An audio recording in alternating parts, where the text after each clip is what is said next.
Información precisa, completa, veraz, objetiva e independiente. Directo a tu pantalla.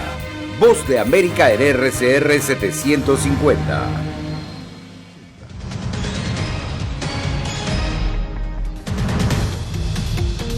La política exterior de Estados Unidos hacia Latinoamérica no está enfocada solo en 3 países, así lo dice la Casa Blanca. Multimillonario negocio, otro problema en el complejo reto de inmigración, más allá del muro. Además, veteranos deportados piden a Biden que considere sus servicios a Estados Unidos para regresar al país. Y el análisis del discurso del presidente Joe Biden ante el Congreso.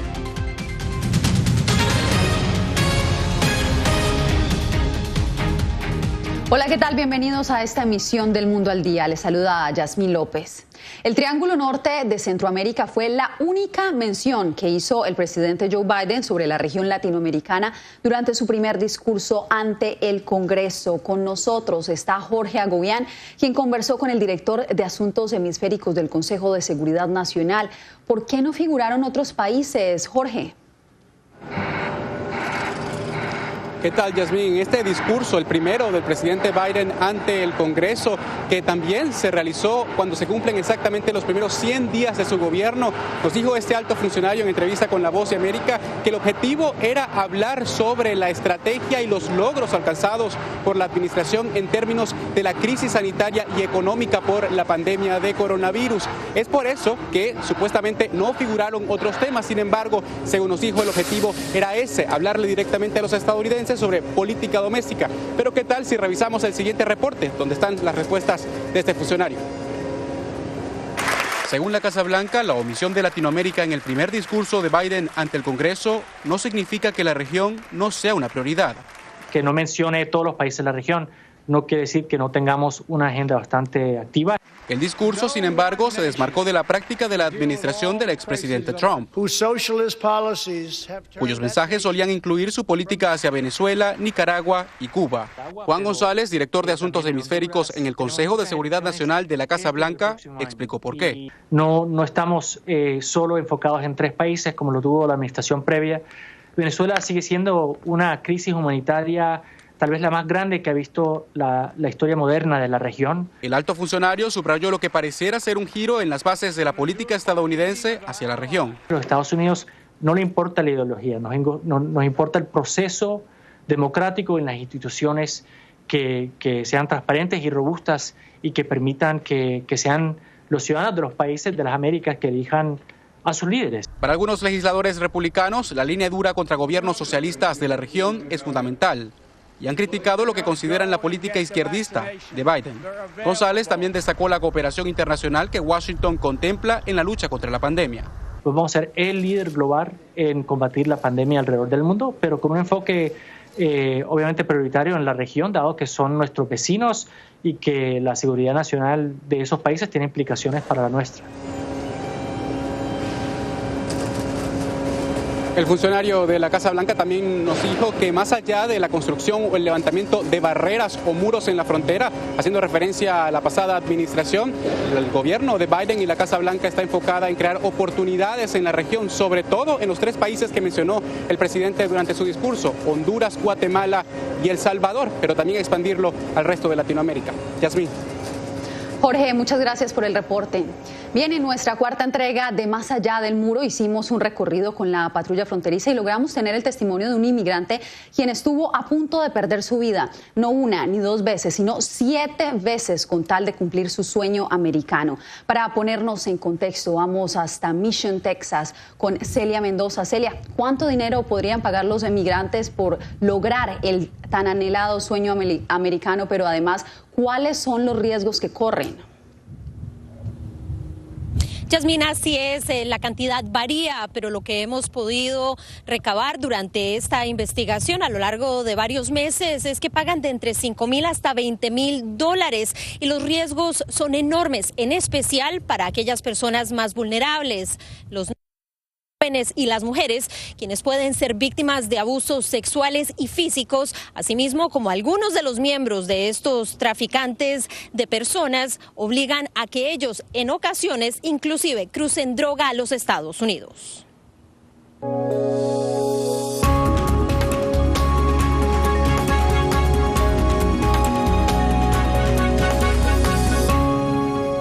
Para venirme acá, tuve que dejar empeñada mi propiedad. Me estaban cobrando $20,000. Relató el guatemalteco de 39 años, Ronaldo Cetino Galicia, desde el refugio para inmigrantes Casa Alitas en Tucson, Arizona, tras haber pagado a los llamados coyotes para llegar a Estados Unidos de manera irregular. Me metieron a un baúl donde no hay respiración. Dicen que todos los que meten ahí ya no salen vivos. La patrulla fronteriza describe esta actividad ilegal como un negocio multimillonario de tráfico de personas. La desinformación es la materia prima de los grupos al margen de la ley que lo promueven. Los dejan abandonados, los roban, desafortunadamente violan a jovencitas, a menores. Historias de horror como la que vivió una pareja de inmigrantes indígenas, según relató Sue Shelton, ranchera de Arizona. Ella era la única mujer. Venía con su esposo, pero eran 18 en el grupo y cada noche el jefe del grupo sacaba su navaja y lo hacía mirar mientras todo el grupo violaba a esa mujer. Para aquellos que apoyan la inmigración y para quienes se oponen, existe una realidad en la que ambos concuerdan: la vulnerabilidad de los migrantes, víctimas de criminales en ambos lados de la frontera. Muchas personas huyeron de su país de origen para entrar a un país donde se sintieran seguros. Sintiendo que no tienen otra alternativa que huir, prefieren vivir en el intento de una vida sin miedo y los delincuentes sacan partido de su desesperación. Piden cantidad de dinero y si no lo dan la fecha o el tiempo que yo di, lo matan a pausa. Que ya le quitan una mano, le quitan la lengua, le quitan una oreja. Sabemos que esos grupos criminales, muy francamente, hacen dinero pasando drogas, hacen dinero pasando personas. Según una investigación de la Universidad de Texas, en solo un año en McAllen, los traficantes de personas cobraron a sus víctimas más de $100 millones solamente por el uso de sus cruces territoriales. $100 millones al año, así que es un gran negocio. Que la administración Biden intenta combatir con una estrategia integral más allá del muro, mientras sus funcionarios insisten que la frontera sur de Estados Unidos no está abierta para la inmigración ilegal. Durante esta semana, el Departamento de Seguridad Nacional ha tratado de enfrentar este tema directo del tráfico humano, poniendo en marcha la operación Sentinel, que ya ha llevado a que se eliminen las visas de 130 personas, la mayoría de ellas ciudadanos mexicanos, y se espera que avancen con diferentes agencias para eliminar este tipo de problemas. Celia, gracias. Y en más información, aumenta la presión para que el gobierno del presidente Biden revise los casos de cientos de veteranos que han sido deportados a sus países de origen después de haber expuesto sus vidas al servicio de Estados Unidos. Arnaldo Rojas, quien nos acompaña en vivo en este momento, conversó con algunos de ellos. ¿Qué están pidiendo los excombatientes, Arnaldo? Bueno, ellos están pidiendo que se les permita regresar al país que consideraban su hogar y por el que expusieron sus vidas en distintas guerras. Cuando menos, exigen que se les regresen los beneficios que les fueron suspendidos al ser deportados. Mi nombre es José Francisco López Moreno. Soy veterano de la guerra de Vietnam. José Francisco López Moreno llegó a Estados Unidos a sus 14 años, cuando la inmigración irregular no era tema de álgidos debates como lo es ahora. Nunca puso en regla su estatus migratorio hasta que en 1967 fue reclutado por el ejército. Según como los que me traducían al español, me decían que no, dice el oficial que tan pronto que juraste ante la bandera ya eres ciudadano. Y yo pensé que era ciudadano todos estos años, pero no fue así. Asegura que la realidad lo tomó por sorpresa casi 40 años después, al recibir una orden de deportación luego de cumplir una condena de 9 años de cárcel por posesión de drogas. Una normativa que aplica a cualquier indocumentado sin importar sus antecedentes militares. Cuando me deportaron por aquí, por el puente internacional de Ciudad Juárez, y todo lo que traía era mi camisa y un pantalón. Al cabo de un tiempo se dio cuenta que su caso no era único, y así fue como nació el Bunker en Ciudad Juárez, para dar albergue a los veteranos recién deportados. Según la Oficina de Rendición de Cuentas del gobierno estadounidense, solo entre 2013 y 2018 250 veteranos fueron expulsados de Estados Unidos. Expusimos nuestras vidas por un país que no es de nosotros, pero creíamos que era de nosotros. Y todo lo que pedimos es que nos regresen. José Francisco pone sus esperanzas en el presidente Biden y también en dos proyectos de ley ante la consideración de la Cámara de Representantes. Uno que evita futuras deportaciones de excombatientes y otro que ordena la revisión de las deportaciones de los veteranos que se realizaron a partir de 1996. Yasmin. Gracias, Arnaldo, por la información.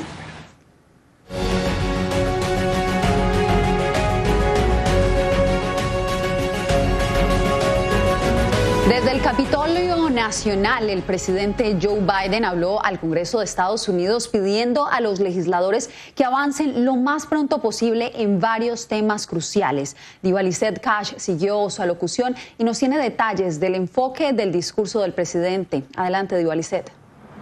Yasmín, una noche antes de que el presidente Biden cumpliera sus 100 primeros días de mandato, se dirigió por primera vez a una sesión conjunta del Congreso en Estados Unidos. Los temas en que se enfocó el presidente fueron el plan de rescate estadounidense, la crisis sanitaria y también económica producida por la pandemia del COVID-19, lo que él denomina la epidemia de la violencia por las armas y el cambio al sistema de la policía en Estados Unidos. Aquí está el informe, pero también están las reacciones a ese discurso.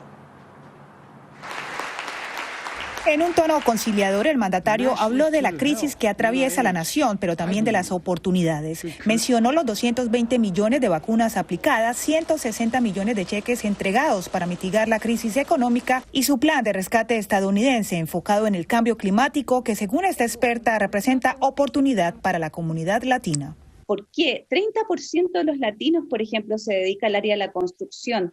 Tenemos las habilidades necesarias para participar en este futuro de energía limpia, en esta expansión de infraestructura, en esta expansión, por ejemplo, de agua limpia que el presidente también mencionó.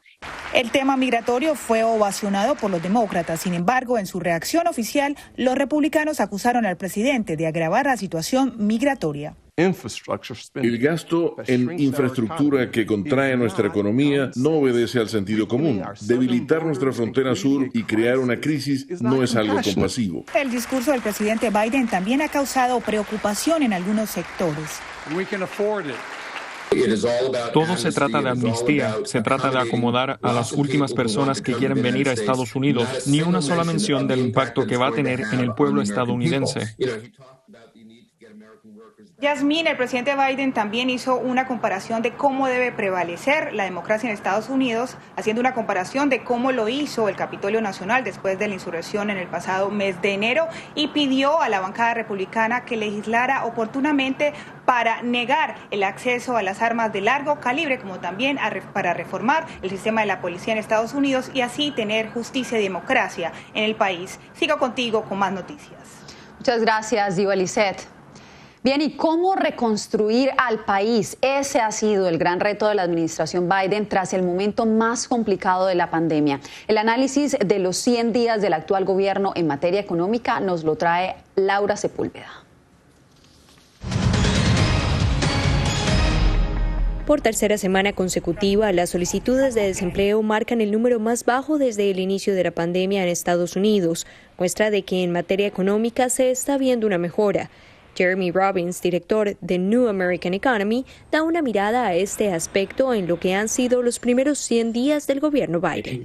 Si nos fijamos en lo que estaba sucediendo en todo el mundo, donde las economías tenían que reconstruirse, Estados Unidos tiene una ventaja competitiva única. Somos la economía porque somos el lugar al que la gente de todo el mundo quiere venir. Tenemos una economía más resiliente. Tenemos gente de todas las habilidades, tenemos emprendedores que vienen para hacer nuevos negocios. El proceso que parece parece avanzar de manera positiva, considera Robinson es también una oportunidad.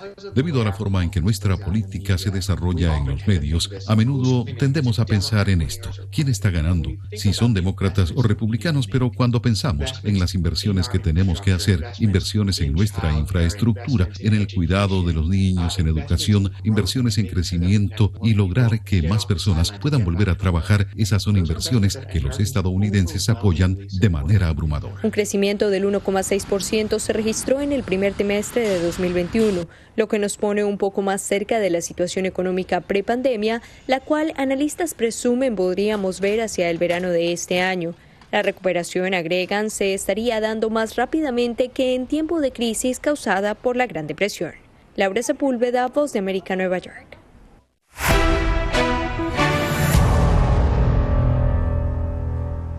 Disminuye la tasa de vacunación contra el coronavirus en Estados Unidos. Una de las razones del declive, según expertos, podría ser el revés que sufrió la fórmula de Johnson & Johnson. José Pernalete nos tiene los detalles. El ritmo en que la población asiste a los centros de vacunación en Estados Unidos para ponerse las dosis contra el coronavirus ha disminuido, de acuerdo a las cifras publicadas por los Centros para el Control y Prevención de Enfermedades. Según expertos en salud pública, esta tendencia a la baja en el promedio se atribuye a la falta de confianza en el fármaco de Johnson & Johnson al suspenderse su uso por la aparición de coágulos en personas vacunadas. Desde la Casa Blanca se refuerzan los argumentos en sustentar la rigurosidad de los estudios en el desarrollo de las vacunas aprobadas. Porque hemos estado hablando durante mucho tiempo de que las vacunas suelen tardar años en pasar del reconocimiento del patógeno a la aplicación de la inyección en los brazos de las personas. Lo hicimos en 11 meses, pero como hemos dicho antes, ese es el reflejo de décadas de avances científicos. Otra de las razones, de acuerdo a las autoridades, es la falta de cumplimiento de cronograma de vacunación en cuanto a la segunda dosis. Para el doctor Anthony Fauci, asesor del equipo de respuesta especial contra COVID-19 de la Casa Blanca, el desarrollo de las vacunas se ha sustentado en 2 etapas muy valiosas. Una tecnología de plataforma de vacunas que llevó años de trabajo para proteger el ARN y el vector, ya que no tenían un enfoque de vector. Y en segundo lugar, el diseño de la vacuna basado en la estructura que condujo a la confirmación precisa y correcta de la proteína de pico. José Pernalete, Voz de América, Miami. Miles de inmigrantes considerados trabajadores esenciales habrían muerto a raíz de la pandemia. Defensores de los jornaleros dicen que es hora de honrar a quienes contribuyeron en el suministro de alimentos en la crisis del último año. Verónica Villafañe tiene sus declaraciones. 600 cruces rinden homenaje a trabajadores inmigrantes que murieron por COVID-19. Esta instalación temporal es parte de un servicio para conmemorar a los caídos durante la pandemia y dar consuelo a sus familiares, como a Brian Rivera.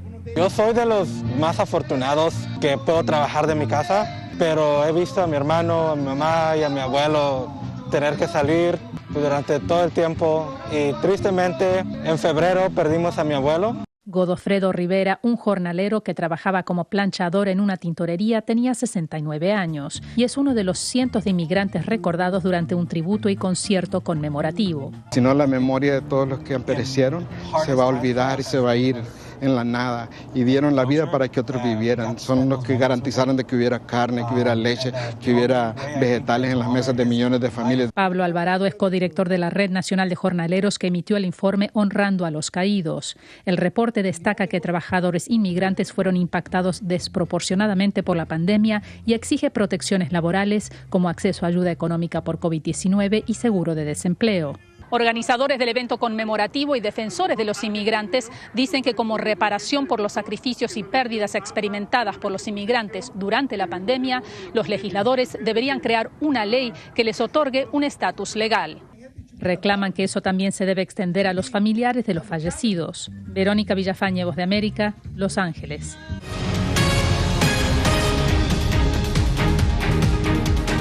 El presidente de Nicaragua empezó a liberar a los denominados presos políticos mientras avanzan las reformas electorales. En el país, muchos tienen la esperanza de que más de 100 reclusos sean liberados. Donaldo Hernández nos informa. La reciente excarcelación de 5 opositores nicaragüenses es celebrada por algunos partidos políticos de oposición, quienes esperan que antes de las elecciones presidenciales puedan ser liberados otros 100 activistas que permanecen bajo arresto. Y espero que lo continúen haciendo con el resto de los presos, no solamente con los de Ometepe. Sabemos que hay muchos que están injustamente encarcelados.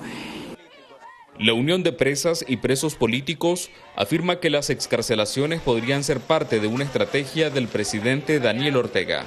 Suena como una señal, aparece como una señal de intentar un nuevo diálogo. Según Marlon Fonseca, quien representa a esta organización, la excarcelación de opositores debe ser una de las prioridades ante un eventual diálogo político. Una de las primeras garantías que debería de haber para poder ir a elecciones es que los presos políticos sean liberados. Sin embargo, algunos precandidatos de la oposición ven la posibilidad de lograr la liberación de todos los activistas después de ganarle en las urnas al partido Frente Sandinista. Hay un argumento sólido, si vos querés, a favor de ir a las elecciones, ganarlas y definitivamente liberarlo, ¿verdad? Funcionarios gubernamentales, por su parte, insisten en que Nicaragua no tiene opositores arrestados por razones políticas. Donaldo Hernández, Voz de América, Managua.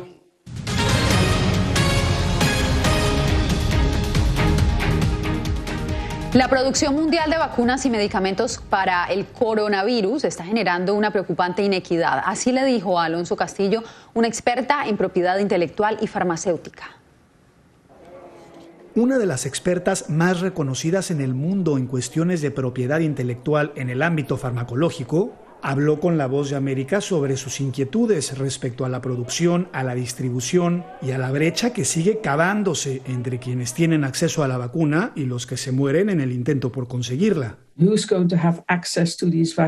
¿Quién tendrá acceso a estas vacunas? ¿Quién tendrá derecho a producirlas? ¿Quién decidirá dónde estarán disponibles estas vacunas? La abogada Ellen T. Owen destacó que la Organización Mundial de la Salud estableció el COVID-19 Technology Access Pool, una plataforma diseñada para compartir la tecnología para que cualquier laboratorio pudiera producir las fórmulas que están funcionando. Sin embargo, el resultado no ha sido el esperado, afirmó. Las empresas no se han puesto de acuerdo en colaborar. Ellos deciden quién producirá las vacunas y hacia dónde van. Así que estamos en una crisis muy aguda. Los gobiernos invirtieron en empresas privadas miles de millones de dólares, que fue, según dijo, clave para desarrollar la tecnología. Sin embargo, cometieron un error fundamental. En ese momento debieron haber dicho, por supuesto, si vas a desarrollar este nuevo conocimiento y estos nuevos productos con financiamiento público, el público debe apropiarse de ellos. Esto debe ser un bien público mundial. Alonso Castillo, Voz de América, Miami. Y lo que van a ver ahora podría ser la mejor oficina virtual para muchas personas. Y es que el trabajo remoto ha representado muchos retos, pero también la oportunidad de trabajar desde cualquier lugar del mundo, como lo hizo Jason Griffin, un consultor de un centro de llamadas, quien colgó su oficina desde un acantilado sobre el mar de Irlanda. Él dice que mientras tenga una conexión móvil y su computadora portátil, tiene todo lo que necesita para hacer su trabajo. Con esto nos despedimos. Les informó Yasmín López.